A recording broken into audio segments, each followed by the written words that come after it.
Mr. Chairman, thank you so much for this hearing. I know we have many problems to deal with the United States of America around the world. Your questions to the State Department were excellent. As an American, I'm embarrassed with the lack of clarity and the lack of substance on the answers you got from the State Department and the USAID. Now, you know me as an advocate for human rights, but you may have forgotten that I'm the first certified public accountant ever elected to the US Congress, House or Senate. So can I talk about the numbers? Because the numbers you heard don't add up. When you discover that the State Department thinks that our growth rate is less than 10% over a long period, and as you rightly pointed out, that's a 0.5% growth. Think about now the Albanian people in Kosovo and Macedonia. These have the highest birth rate in Europe today. Now, think about the fact that there is no visa liberalization. So there's no way for the youngest population in Europe to go west. They're forced to go to Turkey. But why not where there's some growth, like in Germany? That has to be resolved, number one. And think about the fact that you have this continuing adversarial relationship between the Serbs and the Albanians, at least at the government level. You heard from the State Department that they said that they see hope in integration and normalization. How can there be normalization when every opportunity Serbia gets, it says, we will never recognize the independence of Kosovo? How can you have European integration when 5 countries today out of the 28 are not recognizing the independence of Kosovo? And don't forget who the Albanian people are.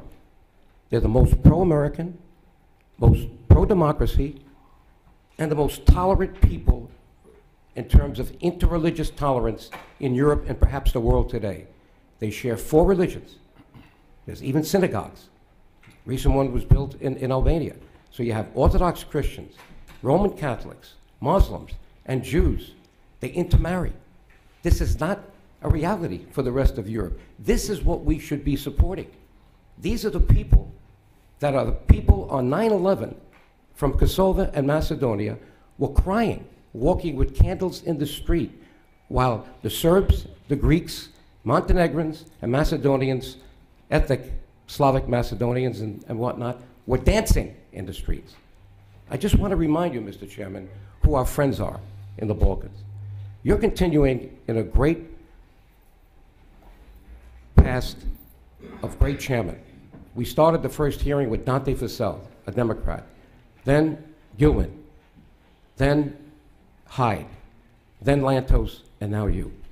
And thank God we have this progression and that America understands that their best friends in the Balkans are the Albanian people. Now, why is this hearing so important? We want to see Southeast Europe integrated into Europe. But the answers you heard, and your questions were excellent and got very few answers, the problem is the Albanian people can only take so much. So let's focus on Kosovo. We had a Pristina-Belgrade agreement 2 years ago, heralded by Catherine Ashdown. It's now been almost 2 years. Very little of the 15-point agreement has been implemented, and yet you heard the State Department say that it's mostly done. It is not. In fact, Serbia has yet to dismantle the parallel structures in the north. Now, what is, I understand your philosophy, and I love it, about self-determination, but there's a big difference in the self-determination that the Kosovars wanted and the Serbs want.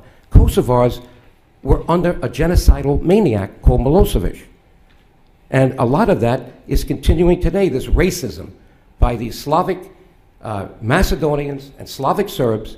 There's actual racism against the Albanian people today. As you know, they're not Slavs. They should have never been put in a state called Yugoslavia. That was the biggest mistake that was made after World War I. So where are we going with this at this point? If the State Department thinks that things are in regular order, when Serbia is refusing to recognize Kosovo, refusing to take away the parallel structures and whatnot. The other problem the State Department has is that it has been much too involved in decisions that have been made within Kosovo.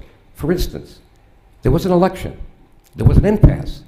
People did not want a return of the regime of Hasan Taci. Many people feel he is corrupt. And we could say the same thing about some politicians in Macedonia. But what happened was, our State Department and... You could say that about some politicians here. So. Well, I hope not, but it's probable. But the problem is that we have a State Department now that forced the issue. There was a coalition, an opposition, that was trying to regularize things in Kosovo, and now we have a return of the political elite just switching chairs. Now Mr. Taci is the deputy to Isa Mustafa, who was rated yesterday with the population of Kosovo at 24% popularity, but our State Department engineered that back. Another thing. Joe, you got 60 seconds more. Okay. You're way over already. All right. And let's look at Mr. Dell. He forces the creation of a road that's supposed to cost $1 billion to connect Albania and Kosovo. It goes to $2 billion. We need jobs in Kosovo, not a road. That road could have been built by local contractors for half price. And where does he end up? A senior position in Bechtel, the company he aided to get the job. I would say, Mr. Chairman, that we need the U.S. Inspector General for the for the State Department to look at that. Let me just conclude with Macedonia. And by the way, I want to be sure that all my written comments are on the record. And in the case of Kosovo, there's an article that was written by our Balkan Affairs advisor, confronting the roots, that's Shirley Cloys-Diogordi, confronting the roots of Kosovo's downward spiral. And I would like to make sure that this article is put on the record in full. We submitted and put into the record without objection. And on Macedonia, we have another article by Erwin Foray, and he was someone who was the former EU Special Representative in Macedonia from 2005 to 2011. I think he knows what he's talking about. And that article is entitled, Gruevski Must Resign and Make Way for a Transition Process in Macedonia. That article was dated March 23rd, 2015, so that it is recent.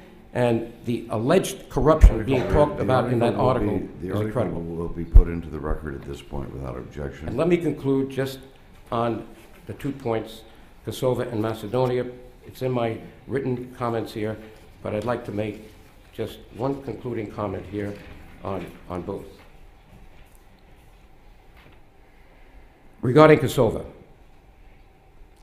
if the EU is serious about integration, there must be a much more aggressive approach taken for the recognition of Kosovo by all EU countries, including Serbia.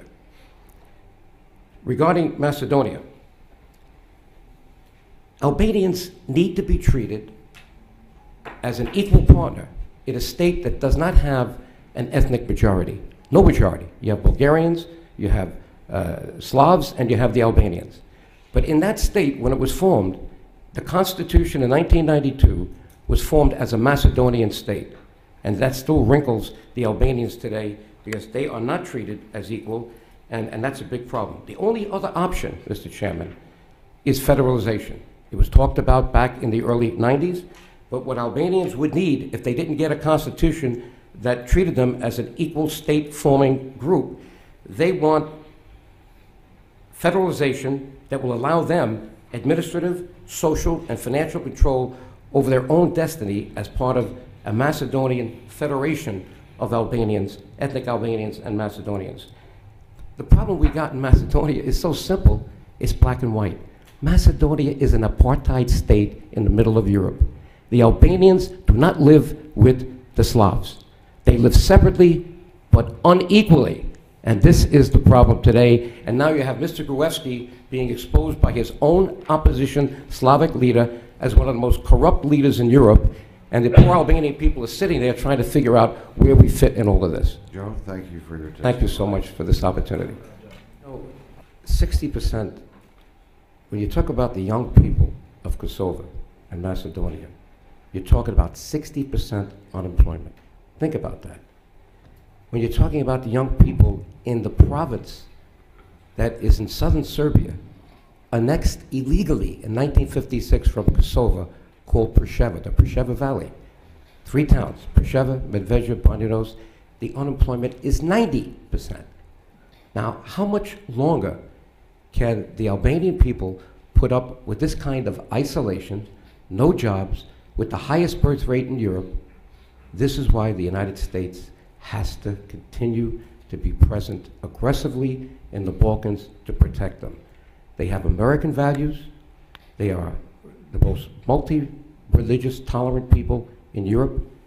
And I dare say, the way the Albanians in the 15th century prevented the Ottoman Turks, the barbaric Ottoman Turks, from taking over all of Europe, don't forget, they took over Albania. But the Albanians wore them down for 25 years. Remember what Mehmet II said in 1453 when he took Constantinople and no one believed it could be done. He said, now we will make St. Peter's Basilica a stable for our horses. They were dead set on taking Italy and the rest of Europe. Guess what ISIS said 3 weeks ago? We are going to now make St. Peter's Basilica a stable for our horses. 500 years, nothing's changed. The only people in Europe today that are going to keep ISIS out of Europe are the Albanian people, and they're doing it right now. Because they are nominally the largest Muslim population, because they were forcibly converted by the Ottoman Turks over 500 years. But they are moderate, secular, American, democratic type people, and we need them on our side to be sure that ISIS doesn't get a foothold in Europe. Thank you very much, Joe. Mr. Vajota has to understand that Serbia works overtime to keep Kosovo out of the United Nations, although 106 countries have recognized it, and to keep them out of all European institutions. They want them completely isolated, so how could we say that we're happy with normalization and stabilization? But I promise